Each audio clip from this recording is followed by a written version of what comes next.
O Supremo Tribunal Federal deve concluir hoje o julgamento sobre transparência das emendas parlamentares. A Aline Beckett está acompanhando e traz atualizações para nós. Aline. Exatamente, Lívia. A decisão do ministro Flávio Dino em colocar ali em votação um plano de homologação da transferência, dos critérios de transferência e rastreabilidade das emendas parlamentares foi aceito pelos ministros da Suprema Corte. Esse julgamento começou na última sexta-feira, dia 28, em plenário virtual e segue até hoje, apesar da gente já ter uma decisão dos ministros sobre isso. Os ministros defenderam ali por unanimidade o plano para aumentar esses critérios das emendas que são inclusas ali no orçamento já para 2025, o orçamento anual da União. Então, com isso, o pagamento dessas emendas agora, ele começa a ser liberado depois dessa homologação que foi feita pelo STF. Essa decisão foi tomada com base em um acordo que foi feito entre a Suprema Corte, mas também o Congresso Nacional e o Executivo, o governo federal, que também participou de toda essa negociação das emendas parlamentares. E então, a partir de agora, não será mais possível fazer o repasse do dinheiro de emendas parlamentares sem colocar ali na descrição, na justificativa, quem está encaminhando, quem é o parlamentar responsável por aquelas emendas e também quem é a entidade que está sendo beneficiada aí com esses recursos. O que continua agora bloqueado? Bom, as emendas destinadas às ONGs das entidades do terceiro setor que foram alvo de uma auditoria da Controladoria Geral da União, também os recursos para a saúde que não estão sendo regularizados em contas bancárias específicas e também as emendas de bancada e de comissão que não foram formalizadas corretamente ali, contendo os parlamentares que encaminharam aqueles recursos. O que motivou isso tudo? Bom, como a gente já vem acompanhando há um tempo, esse impasse das emendas parlamentares começou desde 2022, quando o STF concluiu a inconstitucionalidade das emendas de RP e RP9, que são as emendas ali do orçamento secreto.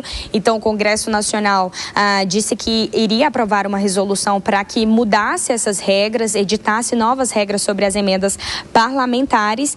E aí acabou que o PSOL, o Partido PSOL, apresentou uma ação ali falando sobre a irregularidade da transparência dessas emendas. Então, já em 2023, sob a relatoria do ministro Flávio Dino, a gente acompanhou que ele suspendeu muitas emendas e acabou começando a cobrar esses critérios de transparência e de rastreabilidade em cima disso. No ano passado, no final do ano, ele bloqueou 4,2 bilhões de emendas que estavam ali com essa falta de transparência, que estavam irregulares, e também ele chegou a bloquear as emendas, as ONGs do terceiro setor, que acabaram ali não cumprindo também pelo mesmo motivo esses critérios. Então, elas continuam bloqueadas, essas ONGs. Agora, com essa homologação, as emendas começam a ser liberadas cumprindo todos esses critérios e aí o Executivo e o Congresso Nacional ficam responsáveis de fazer toda essa fiscalização e esse gerenciamento de destinação desses recursos. A gente acompanha que o valor desses recursos é muito alto. Nos últimos anos tem crescido bastante, então por isso a necessidade de ter uma fiscalização mais rígida em cima disso. Eu vou dar alguns dados aqui para vocês agora. Em 2014, era de 6,1 bilhões em emendas que eram destinados ali pelo Congresso Nacional. Em 2024, 50 bilhões e para esse ano, em 2025, a previsão é de que seja 52 bilhões em emendas parlamentares. Então, agora o Congresso, o STF, aprovando essa homologação desses critérios, essas emendas começam a ser liberadas com um rigor a mais do que era antes. Eu volto com você, Lívia.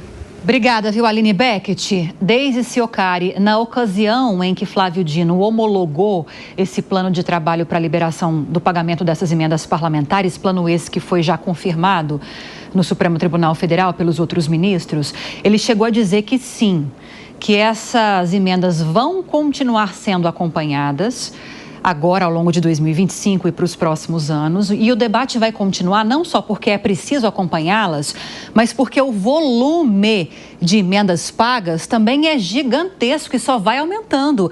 A Aline trouxe aí uma evolução desses valores anuais. Alcançamos agora em 2025 mais de 50 bilhões de reais.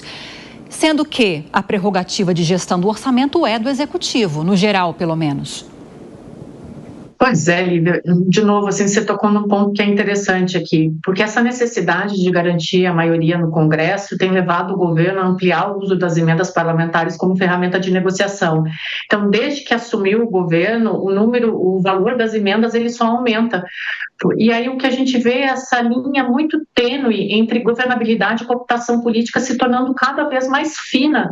Então, em vez de articular projetos, construir consensos programáticos, o Executivo está apostando numa lógica de liberação de recursos para manter a sua base, que repete um modelo histórico que é muito problemático. Um dos maiores problemas, justamente desse modelo, é essa falta de critérios claros para a destinação de emendas. Então, quando o Dino bloqueia essa destinação de emendas, dá uma pausa, nisso a gente consegue ter um pouco da noção do que está acontecendo.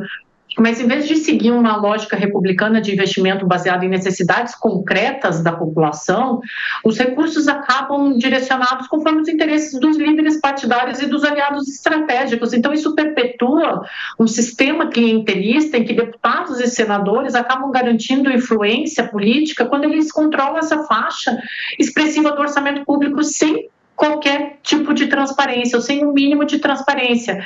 Então, essa decisão, longe de ser apenas uma decisão técnica, essa decisão do STF, ela tem impactos profundos na dinâmica do poder em Brasília.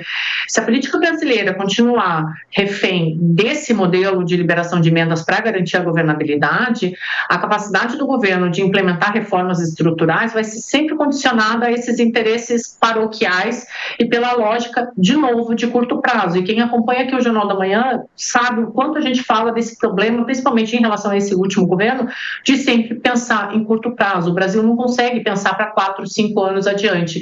E se o valor dessas emendas continuar aumentando, a resposta vai ser sempre imediata e nunca pensando num Brasil futuro. É um problema, as emendas parlamentares são um grande problema, elas saíram da linha da governabilidade e foram para a linha da cooptação política.